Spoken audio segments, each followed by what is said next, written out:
tous, nous sommes ravis de vous accueillir en fait pour ce match qui est un match que nous adorons, qui est celui de l'investissement neuf face à l'investissement ancien. Donc je suis Géraldine, je suis chez Mastéos, VP Marketing et Communication Europe. J'ai l'immense chance aujourd'hui d'accueillir une très très belle table ronde.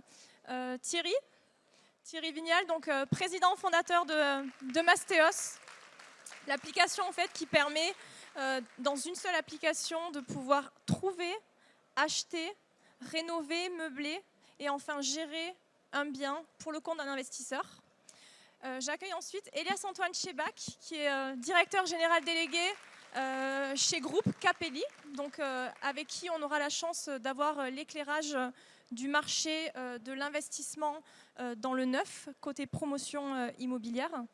Et enfin, on ne les présente plus suite au succès de l'émission sur Netflix. Je suis ravie d'accueillir Martin et Valentin de l'agence, donc la famille Kretz est avec nous pour représenter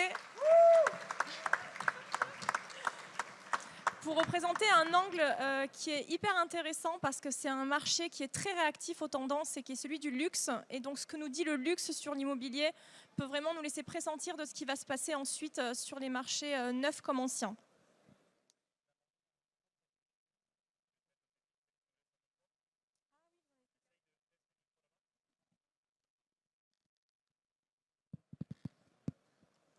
Est-ce que vous m'entendez au pupitre? Ouais, c'est parfait.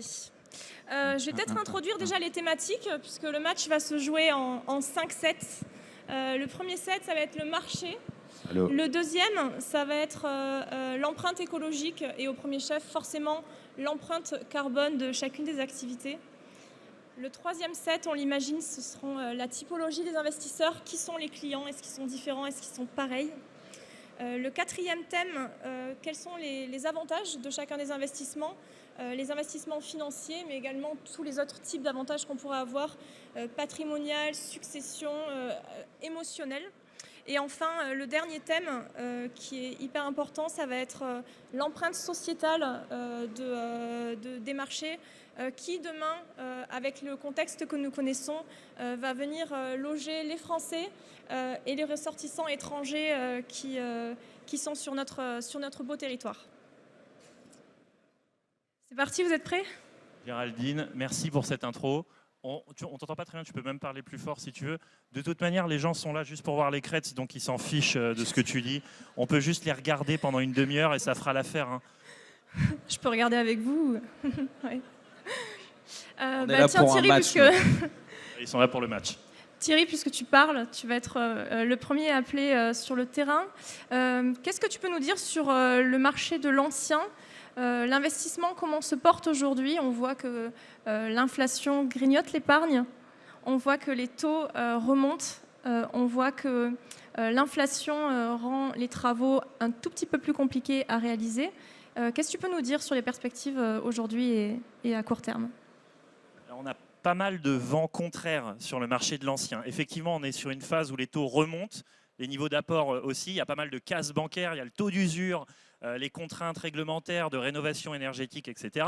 Donc et puis on sent que la crise arrive, ou voire est là, et que c'est peut-être pas le bon moment pour acheter parce qu'on va avoir une baisse des prix potentielle. Et ça, je l'entends. Mais le fait est que déjà les prix ne baissent pas. Alors peut-être que ça va venir, mais en tout cas là les prix continuent d'augmenter et on va peut-être voir pourquoi. C'est peut-être parce qu'il y a une pénurie de logements, on verra. On verra si c'est la même chose sur le luxe. Et deuxièmement, les taux montent, mais ils restent très bas. On a les taux les plus bas du monde. On a des taux en moyenne à 2,5, parfois 3 pour les pires dossiers, mais ils restent en dessous de 3, alors que l'inflation, elle est à 7 en France, elle est à 10 en Europe. Donc on a des taux qui sont largement en dessous de l'inflation. On dit qu'on emprunte, pour ceux qui ont fait de l'économie, à taux réel négatif. On a un loyer qui est indexé sur l'inflation, une dette qui est à taux fixe, qui perd en valeur réelle à mesure qu'il y a de l'inflation. Donc en fait, on est dans la meilleure configuration possible pour acheter de l'ancien d'un point de vue financier. Et le problème, c'est que la fenêtre de tir, elle est hyper réduite parce qu'on n'aura pas des taux à 2,5 éternellement. Et chaque mois d'attente, c'est un mois de loyer non perçu. C'est un coût du crédit qui augmente en moyenne de 3 000 € par mois parce que les taux augmentent de 0,1% tous les mois. C'est les coûts des travaux qui augmente et c'est une épargne qui se fait grignoter. Donc en fait, on n'a pas vraiment le choix, il faut y aller, il y a une fenêtre de tir réduite et je pense que les prix ne baisseront pas, on verra après si c'est le cas, ou en tout cas, ils ne baisseront pas suffisamment pour compenser le coût de l'attente. Le meilleur moment, c'est maintenant pour investir. Oui. Pour investir, bien sûr. Éclairage du neuf maintenant du côté d'Elias Antoine. Alors les sujets sur le neuf sont encore différents. Une raréfaction en fait de ce qu'on appelle le foncier disponible, des lois qu'on connaît par exemple sur la non-artificialisation des sols pour pouvoir protéger les espaces verts et les espaces naturels. Face à tout ça et tous les autres sujets qu'on connaît sur le marché du neuf, comment ça se comporte de votre côté ? Est-ce que ça fonctionne? Ouais, tu m'entends? Ok. Ah, très fort. Ok, je vais essayer. Là, c'est bon? Ok. Alors, pour le neuf, merci déjà. Pour le logement neuf, aujourd'hui, on est dans une période un peu particulière, un peu compliquée. Il y a plusieurs choses. On sort d'une période Covid où on n'a pas pu beaucoup construire, où on n'a pas pu beaucoup vendre, et on redémarre. Sauf qu'au moment où on redémarre aujourd'hui, on se retrouve face à de nouveaux défis. Il y a un défi, tu parlais d'environnement, c'est ce qu'on appelle la RE 2020. C'est une nouvelle norme. Concrètement, c'est une manière de mieux justifier le fait de décarboner les chantiers. Donc l'idée est bonne, il n'y a pas de débat, mais la conséquence, c'est que ça fait 8 à 10% plus cher pour les prix. Ça, c'est la première chose. La deuxième chose, c'est qu'on a une difficulté de la part, ça c'est plutôt côté politique, une difficulté dans l'acte de construire. C'est-à-dire qu'aujourd'hui, vous avez des collectivités, vous avez des élus qui ont tendance à rechigner un petit peu devant la délivrance du permis de construire. Donc on est dans une période un peu compliquée, mais il n'y a jamais de bonne période finalement pour construire ou pour investir parce qu'on vous trouvera toujours une excuse. La réalité, c'est que, comme tu le disais très bien, on a des taux qui sont bas, même s'ils n'arrêtent pas d'augmenter. Là, aujourd'hui, le plus difficile, c'est pas l'investissement dans l'immobilier, c'est l'entrée, c'est-à-dire pour le primo-accédant. C'est la première personne qui va intervenir, qui va acheter un logement. Aujourd'hui, les banques limitent son entrée sur le marché à cause du taux d'usure, alors qu'un multipropriétaire, un investisseur, il profite encore, et tu l'as très bien rappelé tout à l'heure, de cette capacité d'emprunt qui reste faible malgré tout. Et est-ce que tu sens sur l'arrivée du Pinel Plus et des modifications des sujets Pinel, est-ce que tu sens un frémissement du marché ou est-ce que les investisseurs se comportent un petit peu différemment? C'est un peu trop tôt pour le dire. Aujourd'hui, ce qu'on sent surtout, c'est que les gens veulent profiter à fond de la fin du Pinel tel qu'il existe aujourd'hui. Donc il y a vraiment cette volonté d'aller chercher son produit d'investissement, son appartement, son crédit. Et le Pinel Plus, c'est toujours l'idée est bonne encore, c'est l'environnement, c'est avoir une meilleure qualité énergétique. Tout ça, ça part d'un bon sentiment. Mais il ne faut jamais oublier une chose, c'est que derrière toute norme complémentaire, in fine, il y a un coût derrière. Merci beaucoup, Elias Antoine. Du côté famille Kretz, nous, on a un marché qu'on estime qui reste dynamique sur le neuf et l'ancien.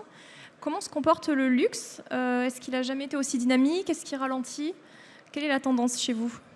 Dans le luxe, on a exactement la même tendance. Donc, comme disait Thierry, les taux sont encore très intéressants, à 2,5. Donc, on est parmi les plus bas de la planète.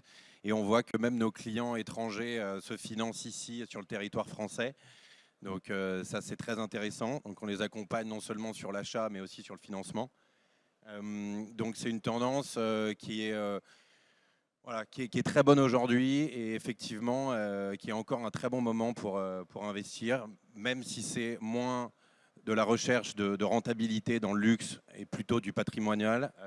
C'est une très bonne période aujourd'hui. Oui, c'est vrai que l'immobilier de luxe fonctionne encore très très bien aujourd'hui, même si on a des prix qui ont tendance à aujourd'hui à être ajustés. Aujourd'hui, on voit que pour vendre un bien, il faut qu'il soit quasiment au prix, alors qu'on sort quand même de 2 années d'euphorie après le Covid, où les prix s'étaient vraiment enflammés. Mais bon, pour nous, en tant que professionnels, c'est un développement qui est plutôt sain, c'est un retour à la normalité. Voilà, on préfère être dans un marché comme celui-ci plutôt que d'être dans une bulle où on ne sait pas ce qui peut arriver. Voilà, donc on ne sait pas si l'année prochaine, s'il y aura une crise l'année prochaine, mais aujourd'hui l'immobilier de luxe s'en sort très bien. Et comme disait Valentin, on a de plus en plus de clients étrangers, donc des Américains, des Européens, des Suisses, qui n'ont pas pu acheter de biens depuis 2 ans et qui raffolent de la France et qui aujourd'hui reviennent et sont ravis de pouvoir investir. Ils bénéficient d'un dollar qui est super fort. Le Moyen-Orient aussi revient énormément. Ils ont un dollar, ils bénéficient aussi d'un dollar très fort. Et voilà, donc on est content de revoir quand même les Américains dans cette période incertaine et on espère qu'ils seront là pour les prochains mois à venir. Je rajouterais juste quelque chose, c'est la différenciation entre le marché du luxe et le marché de l'ultra-luxe. Donc c'est vrai que dans le luxe, les prix se sont réajustés, comme Martin le disait. Dans l'ultra-luxe, c'est un domaine, quelque chose d'à part entière où on est plus dans le domaine de l'art et dans l'unicité. Et là, les prix continuent à s'enflammer et on voit des prix qui dépassent ceux de New York. Aujourd'hui, New York, Paris, dans l'ultra-luxe, c'est quasiment plus cher que New York. On a dépassé les autres capitales du monde, c'est assez hallucinant. Oui, pour plusieurs raisons. Ces villes-là, comme New York, Dubaï, Hong Kong, qui construisent plus vite que nous, ont plus d'offres, forcément. Donc, comme nous, on a très très peu de biens et très peu d'offres à proposer, les prix s'envolent et on devient quasiment plus cher que ces grandes villes aujourd'hui, dans l'ultra-luxe, encore une fois. Comme quoi, la pénurie de logements, elle maintient les prix. Et c'est peut-être ça qui nous fait penser que les prix ne vont pas s'effondrer en France, que ce soit sur le luxe ou ailleurs, parce qu'il y a une pénurie. Oui, et pénurie, si vous confirmez, qui se maintient. Là, le 2021 sur le neuf, c'était une bonne année. C'est une année qui bénéficie aussi du report de l'année Covid 2020. Est-ce que pour 2022, on sent que le rythme de construction va se maintenir ou on aurait, du fait du manque de foncier, un tout petit ralentissement au niveau des futures sorties ? Sur le nombre de logements, sur la construction, sur cette année, il y avait en maison individuelle environ 160, je crois, 160 000, et en logement, donc appartement, 200, je ne sais pas le chiffre exact, c'est entre 220 et 230, donc on était sur une bonne année, mais la logique, tu parles de pénurie, c'est exactement ça, la logique, il manque environ 1 million de logements en France. Je ne parle même pas des 1,4 million de personnes qui sont mal logées, je parle juste des logements qui manqueraient pour que tout le monde puisse avoir accès au logement de façon... Donc, à partir du moment où vous construisez moins de 60 000 logements par an nécessaires pour arriver au nombre normal, on va de facto sur une pénurie, donc sur des prix qui ne baisseront pas. Et le problème du secteur, le nôtre, à la rigueur, en tant que promoteur, c'est pas tant de se dire on n'aura pas de logement à vendre, c'est de se dire, et là on en revient à la question de l'entrée dans le marché, se dire qui les prend, qui les achète, et qui aujourd'hui a les moyens de venir chercher un bien dans le neuf. Et on n'a pas la chance de l'ultra-luxe où on aura toujours des gens qui ne comptent pas. Ils comptent, je vous rassure, ils comptent quand même. Merci à tous les quatre. Si vous êtes OK, on va passer au set numéro 2. Alors gagné là le premier set. On est tous d'accord pour l'instant. Ça va clasher dans les sets à venir, ne vous inquiétez pas. C'est à la fin qu'on paie les musiciens, donc on comptera le match sur les 5 sets. Alors au niveau là, ça va être une question un petit peu plus technique, un peu plus compliquée. On va attendre pas mal de chiffres de vous quatre. Sur l'empreinte écologique du logement, et donc, comme on disait, vraiment le premier, ça va être l'axe carbone. On aimerait avoir des éclairages. Alors on sait que le logement représente grosso modo 20% de l'empreinte carbone totale du pays. Ce serait intéressant d'avoir vos éclairages, et notamment vos éclairages par la disparité des 3 marchés, des 3 activités, sur quelle est la contribution. On va commencer cette fois... Tiens, par le luxe, ça va être rigolo. Comment le luxe s'ajuste à la donnée écologique ? Est-ce que les investisseurs dans le luxe commencent à être sensibles à cette donnée-là et comment ça s'organise sur vos activités? Alors, c'est vrai que là, par rapport au neuf, je vais avoir du mal à défendre l'ancien hein, sur tout ce qui est économie d'énergie. Je sais que dans le neuf, on ne pourra jamais égaliser le neuf. On risque de perdre ce point. Mais... En revanche, sûr. on voit que les diagnostics sont de plus en plus importants, même dans le luxe. On a des acquéreurs qui attendent les diagnostics avant de se positionner. C'est la valeur verte aujourd'hui. Donc ça retarde. C'est nouveau? Ça c'est nouveau. Okay. Ça retarde vraiment les offres qu'on devait obtenir un peu plus tôt à l'époque. Ils attendent vraiment d'avoir leur note énergétique. Alors je parle du luxe, dans l'ultra luxe, c'est un peu moins important. Mais entre 1 million et 3-4 millions, ils attendent d'avoir cette note avant de se positionner. Sur l'ancien, on a des acquéreurs, on a la chance d'avoir une typologie d'acquéreurs qui aiment le patrimoine français, qui aiment rénover de l'ancien, qui donnent de la valeur à l'ancien pour pouvoir justement conserver ce patrimoine sur le long terme. Donc on a des acquéreurs qui rénovent des biens, qui utilisent des matériaux nobles, mais qui aussi utilisent des matériaux qui ont déjà été utilisés, donc du parquet qu'ils ont déposé d'un endroit pour le remettre dans un nouveau bien. Il y a une conscience énergétique aussi dans l'ancien. Hein. Après, on ne va pas pouvoir raser Paris et raser tous les immeubles haussmanniens ou alors les isoler ou tout isoler en même temps. Mais voilà, aujourd'hui, on a la chance dans l'ultra-luxe de travailler aussi avec des professionnels, donc des marchands qui prennent le risque d'acheter des très grandes surfaces, parce qu'aujourd'hui, on a de moins en moins de clients qui veulent se lancer dans des gros travaux. Donc on a la chance de travailler avec des marchands qui achètent de 500, 600 mètres carrés et qui ont les équipes, qui ont le bon architecte. Ils savent qu'ils n'auront pas de retard sur leur chantier. Et à la fin, ça donne un appartement magnifique parce qu'ils gardent les éléments d'époque. C'est pas standardisé comme dans le neuf. Ils marchent au coup de cœur. Ils aiment les volumes, ils aiment la hauteur sous plafond, la cheminée. Et ils ne veulent pas vivre dans l'appartement de Monsieur Tout-le-Monde, ces gens-là. Voilà. Ah, c'est pas le même prix. C'est pas le même prix à l'achat, non plus. Non, mais il y a de l'ancien abordable. Et puis ils font travailler des artisans qui sont quasiment en voie de disparition. Et c'est ça qui est extraordinaire et qui, c'est vrai, embellit le patrimoine français et qui, à chaque génération, se projette dans un nouveau style de vie tout en conservant l'ancien, mais on revive des lieux. En s'adaptant au style de vie. Merci beaucoup à vous deux. Puisque le match était entre le luxe et le neuf, on va venir voir du côté d'Elias Antoine. Alors c'est important, un prix au mètre carré, l'empreinte carbone du neuf, c'est à peu près 1500 kg de CO2. Ce qui est important pour éclairer par rapport à l'ancien, c'est que presque 60 à 70% de ce bilan carbone n'est pas fait sur le chauffage, c'est-à-dire sur la durée de vie du logement, mais bien à la construction. Donc là, si tu es OK, Elias Antoine ne va pas trop axer sur les économies d'énergie parce que ça, on sait que sur le neuf, il n'y a juste pas match et c'est extrêmement performant aujourd'hui et c'est ce qu'il y a de plus rassurant sur la partie travaux. C'est cet après-midi la conférence sur les diagnostics.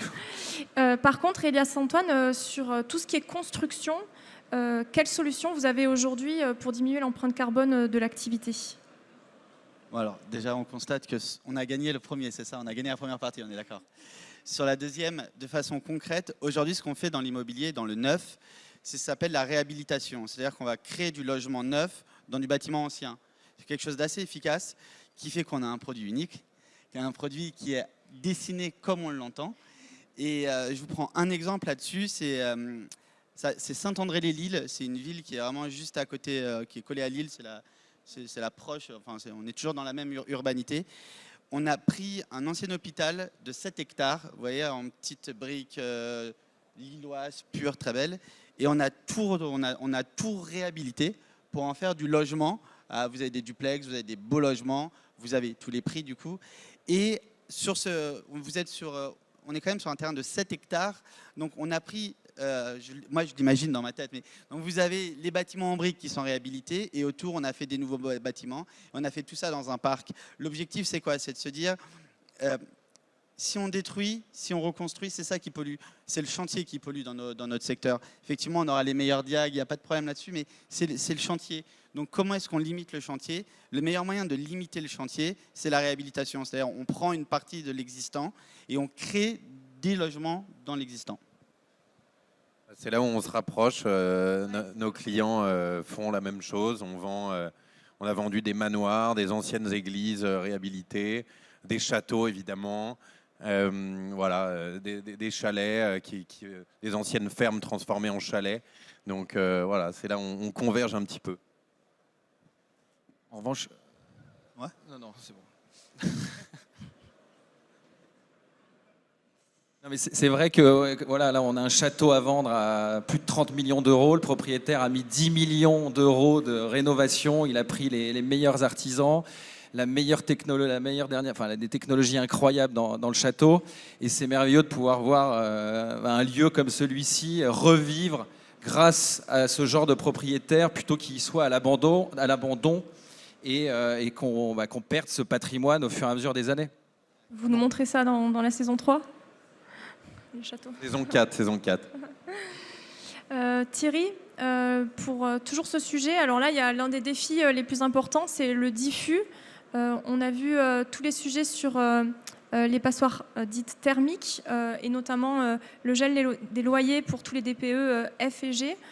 Comment tu analyses cette partie-là et comment Mastéos y répond? Oui, alors c'est le gros sujet dans l'ancien. Ça fait peur au point qu'à Halloween, je me suis habillé en passoire thermique et j'ai fait très peur. J'étais en G. Et ça, c'est vraiment le signe que ça commence à faire flipper les gens. Et pour une bonne raison, c'est que sortir... Alors déjà, il y a plein de biens concernés. Il y en a 11 millions en France. 11 millions de propriétés qui sont soit E, soit F, soit G. Donc, qui ont vocation à être interdits à la location dans les années à venir. Il y a 3 deadlines, 2025, 2028, 2034. Mais ces 11 millions de logements, pour les sortir du statut passoire thermique, ça coûte en moyenne 25 000 euros. C'est parce qu'une rénovation énergétique, en fait, c'est une rénovation globale. Quand on met de l'isolation interne, en fait, on va sortir les prises électriques, donc il y a le coût de l'élec, on va sortir le radiateur et la plomberie du radiateur, donc il y a de la plomberie, il faut refaire la peinture, le placo, le sol, le plafond, il faut tout refaire, et donc c'est 1 000 euros du mètre carré. Donc c'est extrêmement cher, et les Français n'ont pas le financement pour ça. Donc les passoires thermiques, ça fait office d'épouvantail, et c'est un bien sur 3. Donc c'est un énorme sujet. Chez Mastéos, on fait de la réno énergétique, on essaye quand même de les éviter au sourcing, mais quand on en a, pour les mettre sur le marché, on est obligé de les passer en D, et effectivement, on fait ce travail. Mais par rapport au neuf, s'il fallait gagner le match, et d'ailleurs, tu l'as dit toi-même, le but, c'est d'éviter la construction, parce que c'est là où la pollution se fait, et donc travailler sur l'ancien, c'est une forme de... Ça a déjà un impact écologique, dans le sens où on évite les émissions carbone à la construction. Donc je pense que le point est pour l'ancien... Oui, on attribue à peu près 1000 kg de carbone sur le mètre carré pour le neuf, sur la totalité du bilan carbone, hein, qui est nanti sur 50 ans. Sur l'ancien, on va être sur 235. Donc oui, match sur ce sujet-là par KO. D'ici que des solutions bois ou peut-être le rôle de la voiture. On ne sait pas, par exemple, il y a énormément du bilan carbone qui se situe dans les soubassements, dans les bétons des parkings. À quel moment les collectivités interviennent sur les usages de mobilité pour décarboner le bas des immeubles? Est-ce que ça, c'est sur la table? Ça peut être une question intéressante. Ça l'est.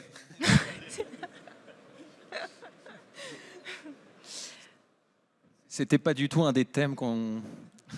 Si, l'empreinte écologique, c'était le deuxième, Martin. Ça aurait été intéressant d'avoir quelqu'un de la collectivité pour y répondre, mais c'est vrai qu'on n'a pas... Personnellement, j'ai pas la réponse. Si vous êtes OK, on bascule sur le 7-3. Alors le 7, le plus facile, ce qu'on aime le plus, c'est le client. Est-ce que vous pourriez chacun me parler de vos clients préférés? C'est vrai que dans le neuf, les clients, la première chose qu'ils demandent, c'est les charges.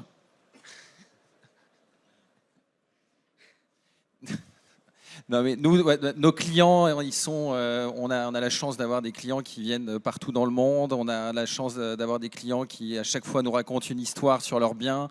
À chaque fois qu'on a un rendez-vous et qu'on va estimer un bien, c'est Voilà, ils nous racontent leurs histoires, leur histoire de famille, leur vie. C'est un moment de vie qu'ils ont passé à chaque fois dans leur bien.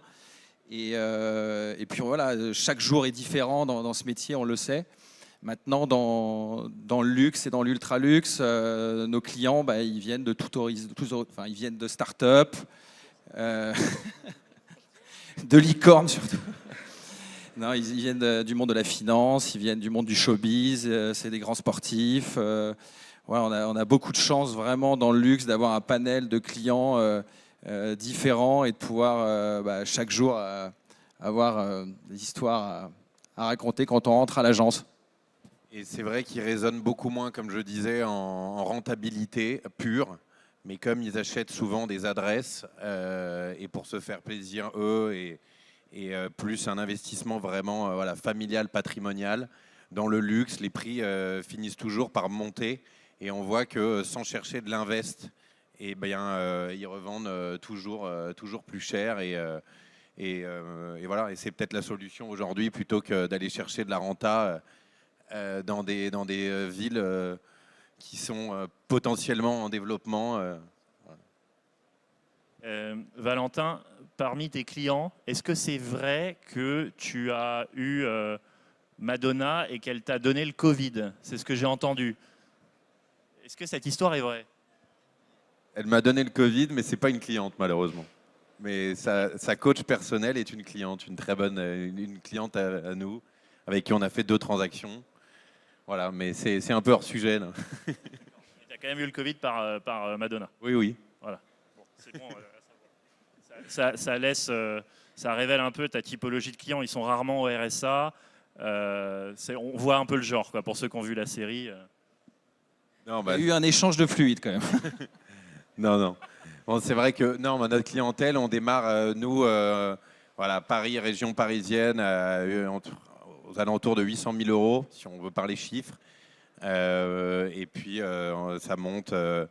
Alors, notre transaction moyenne, nous, c'est peut-être intéressant de le dire, elle est à 2,5 millions. C'est notre transaction moyenne sur toute la France. Et elle varie, comme je disais, de 800 000 à 80 millions. Pour donner un petit ordre de prix. Elias Antoine, les clients du neuf, acquéreurs du neuf qui investissent on est sur un panel beaucoup plus large quelque part. Nous, que vous ayez une idée, la transaction la plus basse aujourd'hui, elle va être à 100 000, 120 000 euros. Par contre, la plus haute, elle est à 10 millions d'euros quand même. Donc, on a du luxe parce que le match, finalement, c'est pas luxe contre neuf, c'est ancien contre neuf. Et dans le neuf, vous avez aussi du luxe. On est capable de faire du luxe. Je vous prends un exemple. J'y tiens. C'est Paris 15, dans le 15e arrondissement. On a gagné Réinventer Paris 3, un ancien garage Renault de 1954 qu'on va réhabiliter, surélever. Et là, vous aurez un magnifique duplex de plus de 200 mètres carrés avec une grande terrasse. Et la terrasse, elle a l'avantage d'être face à la Tour Eiffel dans son entier. C'est pour ça qu'on en parlait tout à l'heure. Là, c'est 10 millions d'euros. Donc, on dépasse les 30 000 euros du mètre carré. À l'inverse, on s'adresse à peu près toutes les clientèles, à peu près tout le monde. On a des biens qui sont beaucoup plus, dont les prix sont beaucoup plus abordables, évidemment. D'une part, sur ce projet, mais dans toute la France. Le client... dans la promotion immobilière, le client principal dans le secteur, pas dans l'entreprise, ça va être le primo-accédant. C'est la personne qui dit, voilà, j'ai besoin d'acquérir quelque chose. J'ai besoin justement pour pouvoir raconter cette histoire dans 50 ans quand on la vendra. J'ai besoin de la créer, de la commencer.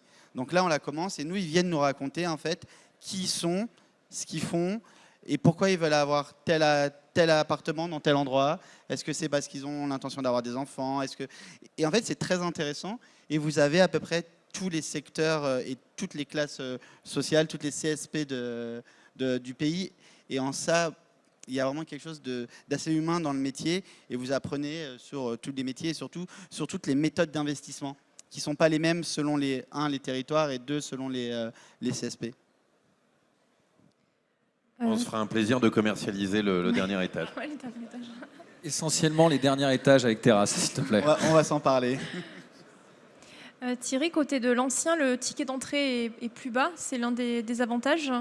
De ce côté-là, quelle est la typologie de clients? Alors nous, chez les clochards, on a un ticket d'entrée à 100, 150 000. La transaction moyenne chez Mastéos, elle est à 200 000. Pour vous donner un exemple, on en vend 200 par mois. Et c'est assez accessible. Ce que j'aime bien sur l'ancien, c'est qu'il y a un côté démocratique dans le sens où l'emprunt immobilier il est accessible à toute personne qui a un CDI ou alors un freelance qui a 3 ans de bilan. Et il n'y a pas besoin d'être extrêmement riche pour se lancer, pour acheter un studio à Toulouse ou à Montauban. En gros, jusqu'à récemment, on pouvait emprunter sans apport. Évidemment, ce n'est plus le cas cette année, mais ce n'est pas non plus des montants mirobolants, contrairement à nos voisins en Espagne où il faut 40% d'apport, en Italie, pareil, aux États-Unis. En France, on a besoin de 10-15% d'apport quand on est bon. Et en fait, ça rend le truc accessible à n'importe qui et c'est très démocratique. Donc, s'il y a 10 000 euros qui traînent, eh ben, c'est le moment de se lancer sur un petit bien, un petit studio et d'exploiter sa capacité d'emprunt pour justement rééquilibrer le jeu financier entre les CSP+, et les CSP-. Notre client, il gagne un peu moins de 3 000 euros en moyenne et on a des clients qui commencent à 2 000 euros et qui viennent nous voir et qui commencent à construire un patrimoine avec des petits produits et qui s'enrichissent en fait beaucoup plus rapidement que des gens qui font des carrières de cadre parce que ce que ces gens-là ont compris, c'est qu'il y a un loyer qui tombe en plus du salaire pendant 20 ans. Et c'est une vraie martingale, ça ne va pas le durer très longtemps, mais quand on emprunte à 2,5% sur des projets qui ont vocation à être à l'équilibre, en fait, la banque finance le bien, les locataires, ils remboursent la banque, et il n'y a pas grand-chose à faire pour construire un patrimoine. Il y a plein de frottements, il y a plein de frottements, comme on dit gentiment, hein, mais c'est énergivore. Mais en tout cas, c'est difficile de faire mieux d'un point de vue financier que de faire financer son bien par une banque, de le faire rembourser par des locataires et de s'enrichir passivement, quelle que soit sa CSP, du moment qu'on a un emploi. J'enchaîne du coup, parfaite transition sur le thème 4, qui sont quels sont les avantages financiers, rentabilité, plus-value, patrimoine de chacune des activités, et également en élargissant les autres avantages de chacun de vos marchés respectifs. Thierry, parce que tu étais au micro. Le rendement moyen en France, le rendement c'est la division du loyer par le prix. J'achète un appart 100 000, combien il me rapporte? S'il me rapporte 10 000, ça fait 10% de rendement brut. Il y a rendement brut, rendement net, rendement bret, rendement nut, les mix des deux, chacun a sa formule. Mais en tout cas, en France, le rendement moyen, il est à 6%. Enfin 5,9 très précisément. Donc quand vous êtes en dessous de 6% brut, c'est-à-dire j'achète un appartement 100 000 euros, il me rapporte 6 000 euros par an, ça fait 6%. Si on est en dessous de ça, on va être plutôt dans une zone dite patrimoniale. Si on est au-dessus, on va être sur du haut rendement. Donc au-dessus de 6, c'est du haut rendement. On se retrouve dans des villes un peu moins sexy, un peu moins secure, un peu moins patrimoniales, type Roubaix, Maubeuge, Perpignan. Je sais qu'il y a la team Perpignan devant, qui sont des superbes villes, mais peut-être un peu moins sécurisantes que du Bordeaux, du Lyon ou du Paris. Et donc quand on se lance, l'idée, c'est de ne pas être attiré par les sirènes du rendement et de ne pas se précipiter sur le rendement et se retrouver comme moi il y a 3 ans dans une coloc en banlieue de Roubaix squattée par des dealers et qui prend feu au bout de 6 mois avec un historique d'impayé depuis l'achat. Voilà, ça c'est la réalité du haut rendement. Au contraire, en période de crise, on veut se protéger et se réfugier dans le patrimonial, c'est-à-dire du Bordeaux, etc. Et je peux peut-être passer la balle au Kretz, parce que ce que j'aime bien, et tu vas me dire si c'est vrai, c'est le comportement des investisseurs riches qui te montrent un peu comment on gagne de l'argent. Il n'y a aucun investisseur qui vient voir les Kretz en disant « je veux 12% de rendement » et ils vont finir en banlieue de Roubaix. Non, ils viennent te voir justement pour avoir de l'ultra patrimonial centre, et c'est toujours eux qui gagnent en fait. Et ils nous donnent la méthode. La méthode, c'est miser sur la plus-value, miser sur l'emplacement, oublier le rendement. De toute manière, les produits, ils finissent par s'autofinancer à 100, 200 euros près.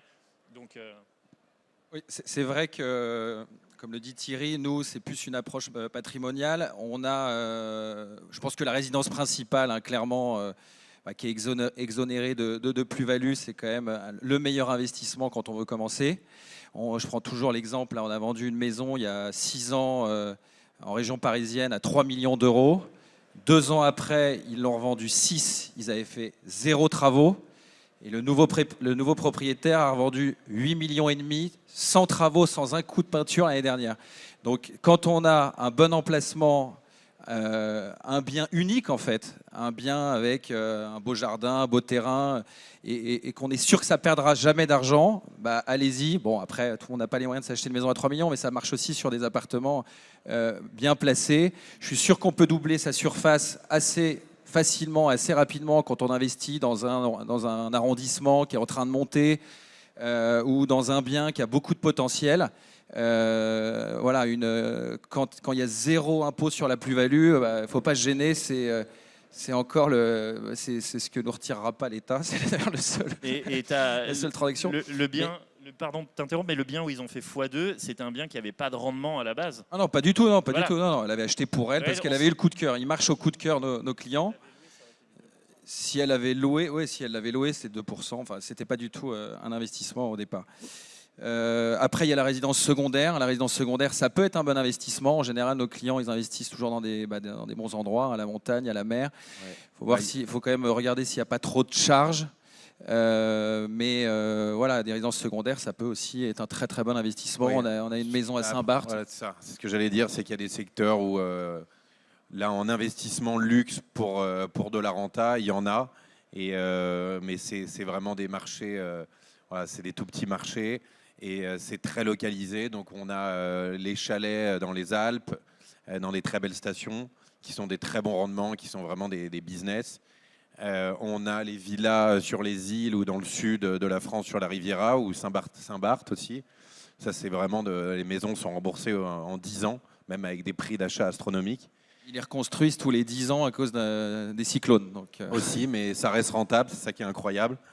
Voilà. Et puis il y a le marché des yachts. Bon, on n'en vend pas, mais c'est à peu près ça marche à peu près sur la même dynamique. Elias, sur le neuf? Alors, sur le neuf, il y a plusieurs types de rendements. Le premier auquel tout le monde pense, c'est l'abattement fiscal. Vous avez le LMNP, location meublée non professionnelle, le Pinel, voilà. Ça, c'est vraiment la base même de l'investisseur dans le neuf. Ensuite, vous allez avoir la prise de valeur. Et là, sur le coup, on se retrouve parce que ce qu'on essaye de faire, c'est d'être au bon endroit et à l'endroit où ça va prendre de la valeur dans les années à venir. L'un des plus gros paris de la promotion immobilière sur les 15 dernières années, ça a été de construire sur la première couronne. C'est-à-dire que vous alliez, il y a 15 ans, à Clichy, à Saint-Ouen, vous n'aviez pas ces prix du tout au mètre carré. Non, mais moi, je me souviens d'un truc que j'oublierai jamais, c'était mon ancienne entreprise. Elle a acheté une friche industrielle il y a plus de 10 ans. À l'époque, pour l'accession au mètre carré là-bas, c'était bloqué à 4008. Les premiers qui sont sortis à 7008. Aujourd'hui, vous dépassez les 8000 euros. Tout ça, ça s'est passé entre 2014 et 2019. Donc en 5 ans, on a quasiment doublé le prix au mètre carré. Donc il y a le fait de parier sur la localisation, c'est quelque chose de très très très important. Après, la prochaine fois que tu veux louer un truc sur Roubaix, tu m'appelles. Après, en général, les immeubles anciens sont toujours quand même mieux placés que le neuf. Alors, le maire de l'ancien Premier ministre ne serait pas d'accord avec ça, parce que le maire du Havre a un avis différent au regard de sa ville. Mais non, mais en général, oui, surtout à Paris et à Bordeaux, à Marseille, c'est pas forcément vrai. Mais si on prend Lille, Paris, Bordeaux, vous avez des centres anciens, historiques, et là, effectivement, il n'y a pas de match. Par contre, on en revient dans ce cas à ce qu'on a fait, c'est-à-dire la réhabilitation. On reprend quelque chose qui va s'effondrer, on garde la façade et on transforme. Dernier exemple, je le dis d'autant plus facilement que c'est pas mon entreprise. Ça s'est passé dans le 18e arrondissement. Ils ont pris un ancien immeuble, c'était Fondation Rothschild. Ils ont gardé la façade, le beau Fondation Rothschild, et ils ont tout refait derrière. C'est magnifique. On est d'accord. Dernier thème pour finaliser. Il va nous rester 5 minutes et on va laisser le temps pour des questions-réponses. L'impact sociétal, si on synthétise ces 4 thèmes, on voit que le marché se maintient. Il se maintient par une dynamique structurelle qui est une dynamique pénurique. Potentiellement, les lois de rénovation énergétique se durcissent et on va sortir du parc locatif les appartements qui sont décrits comme passoires thermiques. Le neuf ralentit. Qui demain loge tout ça? Et en termes d'impact sociétal, où sont les réserves du secteur immobilier pour continuer à loger? Je peux commencer là-dessus. Les réserves, elles sont dans la reconversion, la transformation de bureaux en logement, par exemple. Ça, c'est une première réserve. Les réserves, elles sont dans la capacité qu'on va avoir à réinventer la ville sur la ville. Je prenais l'exemple de l'ancien garage dans le 15e arrondissement, mais ça vaudra sur certains immeubles anciens qui ne seront pas réhabilitables, qui ne seront pas transformables. Donc là, il faudra qu'on réinvente, qu'on crée quelque chose. Après, c'est un peu plus sensible, mais les réserves, elles sont... si vous voulez, dans l'immobilier, il y a deux choses. Depuis 2 jours, je crois qu'on est passé à 8 milliards d'habitants de la population. Quand je suis né, on devait être à 5 ou 6 milliards. Enfin, on a besoin de loger des gens. Et il y a 2 moyens. Ou on étend, ou on augmente la hauteur. C'est un sujet politique. Il n'y a pas de décision politique qui est prise aujourd'hui. On est un peu dans la quadrature du cercle. On vous demande de densifier, mais en même temps de ne pas étaler, mais en même temps de ne pas aller en hauteur. Du coup, plus personne ne sait comment faire. Donc ça, c'est un vrai sujet politique auquel il faudra répondre. Et finalement, les entreprises, elles sont prêtes à relever l'enjeu sociétal. Nous, on est bien conscients, une entreprise, c'est une organisation qui participe à une société. Donc on est là pour, que ce soit dans l'investissement, même au quotidien, on est prêt à y répondre. Mais on a besoin d'une ligne directive un peu plus claire de la part des politiques. Est-ce qu'on va plus haut ou est-ce qu'on étend? Thierry, peut-être pour le mot de la fin. Le marché de l'immobilier locatif qu'on représente chez Mastéos, c'est pas une ONG, mais il y a quand même des impacts qui sont assez positifs. Le premier, c'est la rénovation énergétique. C'est obligatoire, certes, mais le résultat, il est là. C'est 1/3 des émissions de CO2 dans le monde. Et à partir du moment où les gens achètent du locatif, ils sont forcés maintenant quasi systématiquement de faire des rénovations énergétiques et ils participent, qu'ils le veulent ou non, à la transition écologique. Que ça soit conscientisé ou que ça soit subi, le résultat, il est là. Plus aujourd'hui on fait d'investissements, plus on participe à cette transition parce qu'on est obligé systématiquement dans toutes les rénovations de sortir les biens de leurs lettres E, F ou G. Donc il y a déjà cet impact. Le deuxième impact, alors nous c'est un thème qui nous tient à cœur, c'est le bien logé. Et les politiques qui sont assez contraignantes pour l'investisseur, elles ont quand même du bon. On a des loyers qui sont plafonnés, on a des interdictions de Airbnb. Là, je prêche vraiment contre ma paroisse, mais on a un cap de l'inflation des loyers. Et il y a quand même une dimension très protectrice du locataire en France. Et ce thème du bien logé, il est assez respecté. Quand un investisseur Mastéos fait un invest, il ne peut pas se lâcher sur les loyers. Il est obligé de respecter certains critères et standards, typiquement en LMNP. Il est obligé d'équiper son logement et de mettre son locataire dans des bonnes conditions. Il y a des lois contre l'insalubrité qui sont hyper contraignantes. Il y a des lois de décence, etc. Donc je pense que plus on fait d'investissements, plus on participe au bien logé et à la transition écologique. Et on sécurise économiquement les Français qui ne sont pas forcément des as du trading crypto, qui ne vont pas forcément faire fortune dans je ne sais pas quel NFT. Et il y a quand même une classe d'actifs qui est assez protectrice, et c'est ça qui me tient à cœur, c'est l'immobilier locatif, financé par de la dette, sur des placements sécurisés. C'est quand même le meilleur moyen de se construire un patrimoine et de rééquilibrer un peu le jeu. Tu équilibres le jeu, on est ex aequo. Je suis un peu la mère Teresa de l'immobilier. Merci. Merci à tous les 4. C'était un plaisir d'être parmi vous. Merci à toi. Est-ce qu'il y aurait des questions dans le public? À part des selfies avec les crêtes, mais ça compte pas comme une question. On peut faire des selfies aussi.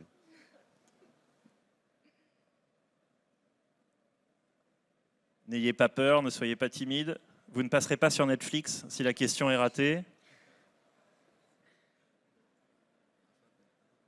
Est-ce qu'il y en a qui veulent se lancer dans des invests locatifs, qui ont peur, qui ont besoin d'être rassurés sur certains éléments, qui veulent savoir où investir?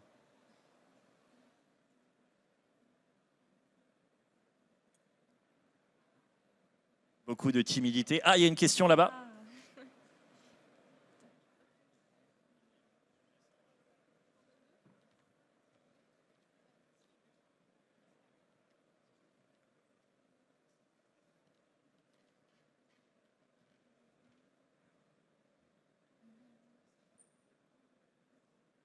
Bonjour, dans le match 9 ancien, si on prend l'item des villes, je prends Bordeaux par exemple, vous parliez de Bordeaux tout à l'heure, Capelli, et donc c'est une ville verte, très prononcée, comme Lyon un peu aussi. Le match dans l'ancien, il est plus facile parce qu'on va faire la rénovation. Comment se comporte un promoteur dans le neuf, demain à Bordeaux, avec toutes les exigences qui sont quasiment restrictives pour un acteur comme nous, promoteur immobilier dans le nord de la France, par exemple? Pour, ré- pour répondre sur Bordeaux, en ce moment, effectivement, c'est compliqué.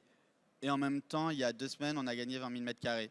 Donc, c'est toujours pareil. Il y a la base qui dit oui, il y a un élu écolo, on va rien pouvoir faire. Puis ensuite, il y a ce que j'appelle le principe de réalité. Il arrive à un tiers de son mandat, il se rend compte, zut, j'ai pas de bilan. Mince, j'ai pas de logement.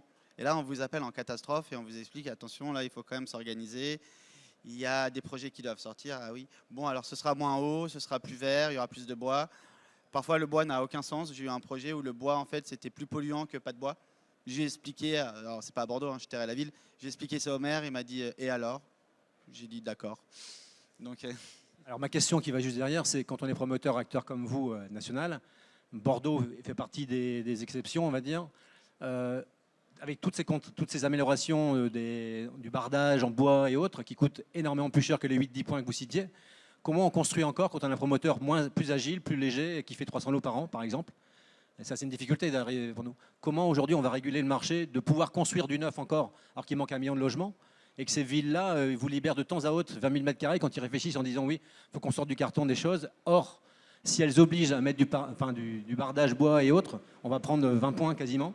Est-ce qu'on va sortir les produits demain qui sont exigeants, qui sont nécessaires pour la population française? bah, aujourd'hui, c'est tout notre enjeu. C'est comment est-ce qu'on, pour le dire trivialement, c'est comment on s'adapte à la RE 2020. Donc, comment est-ce qu'on est capable de faire de la construction bois moins cher qu'à l'époque où on coulait du béton?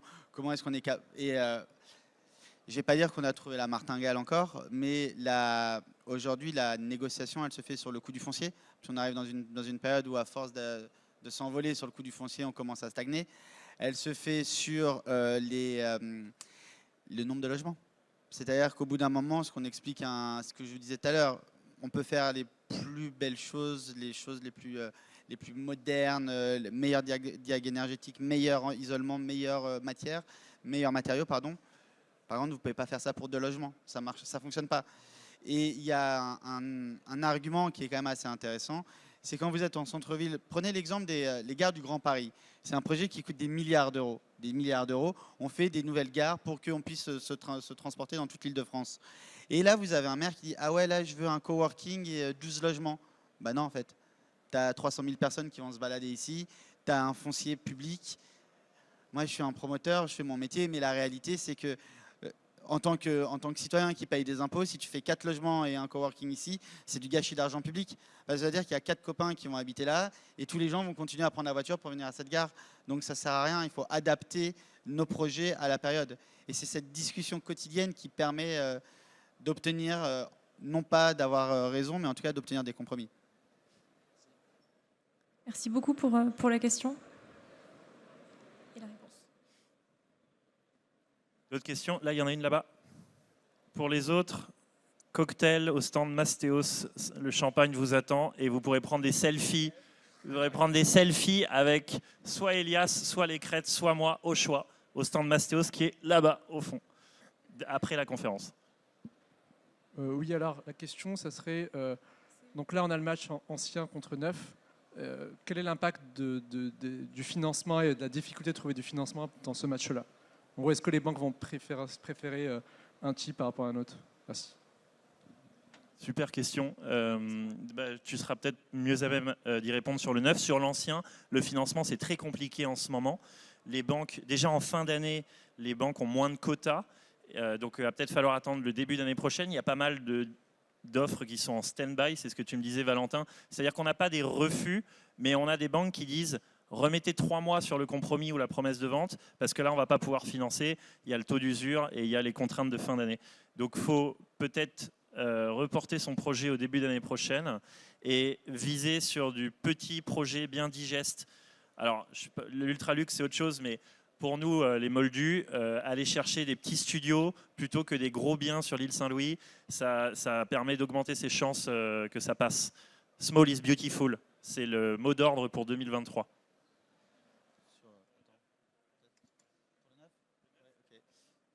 Sur le 9, alors venez nous voir. Parce que sur le 9, justement, on est en train de terminer ce que je disais tout à l'heure, les derniers Pinel, les derniers produits. Donc le financement, finalement, on a le même problème, hein. La raréfaction du nombre de crédits en fin d'année. Mais ça, c'est systémique, c'est-à-dire que tous les ans, c'est comme ça.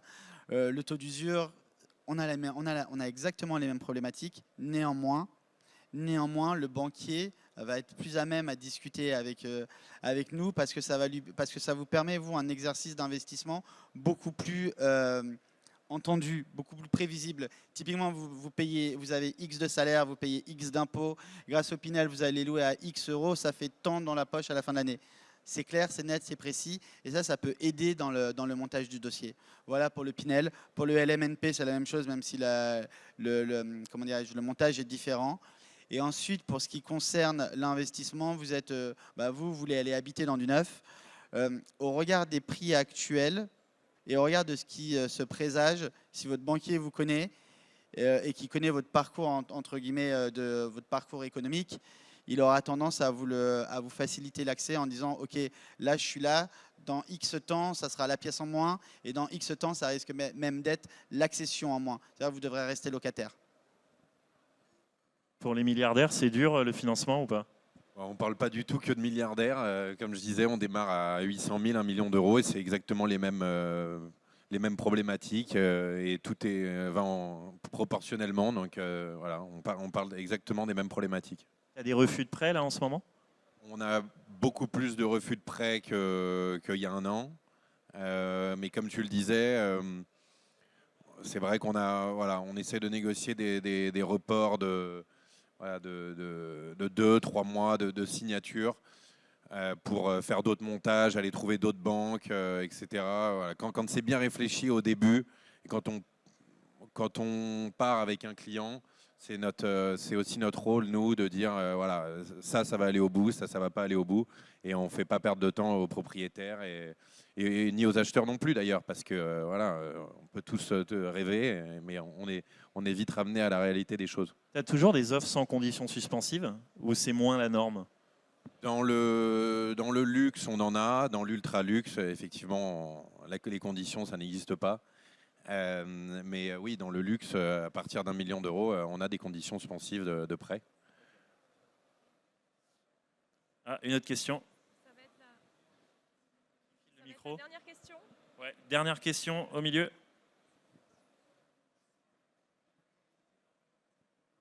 Hop, merci. Et merci pour la conférence, c'est hyper intéressant. Moi, j'ai une question par rapport à la fiscalité. On sait que c'est hyper important dans l'investissement. Est-ce que il y a une préférence avec ce qui se passe en ce moment, l'augmentation des taux, etc., d'aller plutôt privilégier la fiscalité sur du neuf, notamment le Pinel dont tu parlais, ou est-ce qu'aujourd'hui, c'est peut-être mieux d'aller sur une fiscalité plutôt LMNP? Donc, c'est les deux grandes que je peux connaître. Plutôt sur l'investissement type investissement locatif sur de l'ancien avec Mastéos par exemple. Je peux juste une première réponse là-dessus. Aujourd'hui, concrètement, de façon tout à fait, je ne devrais pas dire ça, mais le LMNP est plus intéressant. Pourquoi? Parce que l'encadrement des loyers du Pinel, au regard des territoires sur lesquels on a du neuf, vous avez un loyer qui va être beaucoup plus bas que votre mensualité. Et du coup, vous allez avoir un reste à payer important. Alors que sur le LMNP, le montage est beaucoup plus intéressant. Voilà. Ça, je te dis là, je te donne un avis sur une question particulière. Après, on peut encore trouver du Pinel qui est rentable et du Pinel de qualité. Mais là, comme ça, si on me dit lequel des deux tu privilégierais, si je suis sur Paris et l'Île-de-France, LMNP à peu près sans hésiter. Je te réponds, donc la différence entre la fiscalité du neuf et de l'ancien, c'est que la fiscalité du neuf, elle est plus avantageuse de manière objective parce qu'elle vient déborder sur ta fiscalité perso. Donc toi, tu as tes salaires et le Pinel, il te permet de déduire une partie de ta fiscalité perso. Alors que sur l'ancien, ça reste cantonné au locatif. C'est-à-dire que tu peux écraser du revenu locatif avec de la matière déductible comme de l'amortissement travaux ou des charges déductibles. Les travaux, c'est pas mal. Tu peux même amortir le bien lui-même. Donc toute cette matière amortissable, elle vient écraser le revenu fiscal locatif que tu génères, jusqu'à arriver à 0 dans un cas idéal, le plus longtemps possible. En général, ça dure 7 ans si on a suffisamment d'amortissement en moyenne. Mais à aucun moment, sauf cas particulier, mais en général, ça ne vient pas déborder sur ta fiscalité. Donc tu ne vas pas économiser sur ta facture fiscale personnelle de salarié, tu vas juste faire en sorte de ne pas payer plus d'impôts alors que tu génères plus de revenus locatifs. Et c'est déjà pas mal. Et sur le neuf, ça va pouvoir déborder sur ta fiscalité personnelle, mais parfois au prix d'une performance financière du sous-jacent qui n'est pas incroyable par rapport à ce qu'on arrive à faire dans l'ancien, ce que dit Elias. C'est-à-dire que la performance financière du neuf, comme tu achètes ça cher et que les loyers sont hyper capés, bon, c'est jamais des produits avec des rentas monstrueuses. Et donc, tu essayes de te consoler avec la carotte fiscale qui vient impacter ta fiscalité perso. Dans l'ancien, tu n'auras pas cette carotte fiscale, mais tu auras une performance financière un peu plus facile à aller chercher et tu n'auras pas de surplus d'impôts alors même que tu génères un surplus locatif et c'est déjà pas mal. Dans le neuf en Ile-de-France, il ne faut pas hésiter à faire de la location normale. Pas besoin de passer par un Pinel. Parfois, c'est plus rentable. Vous y allez tranquillement. Vous pouvez aussi, enfin, il y a des modèles, on en parlera, mais les montages, les SCI, etc. Vous pouvez tout à fait utiliser du neuf pour faire du rendement, pour gagner de l'argent, pour créer de la valeur, pour créer un capital. Vous n'êtes pas forcément obligé de vous dire je vais passer par le Pinel. Parce que le Pinel, ce qui va vous faire gagner d'une main, vous l'avez payé en surplus de l'autre côté, d'une part. C'est pour ça qu'il faut vraiment regarder où. Mais surtout, à la fin, vous allez devoir, ce que je vous disais tout à l'heure, vous allez devoir débourser plus. Alors que si vous dites, OK, c'est un bien, ça fait tant, avec ma location, j'ai tant. Si je mets Airbnb l'été ou pendant, au hasard, les JO qui arrivent, ça fait tant. Bah là, vous avez fait votre business plan à vous-même. Et je peux vous dire que pour les logements là, dans les années à venir, avec ce qui va se passer comme événement sur l'Île-de-France, en termes de rentabilité, Airbnb, mais là, ça va atteindre des sommets, des sommets. Merci à tous. Merci Géraldine d'avoir animé cette conférence. Je pense qu'on peut l'applaudir. Merci.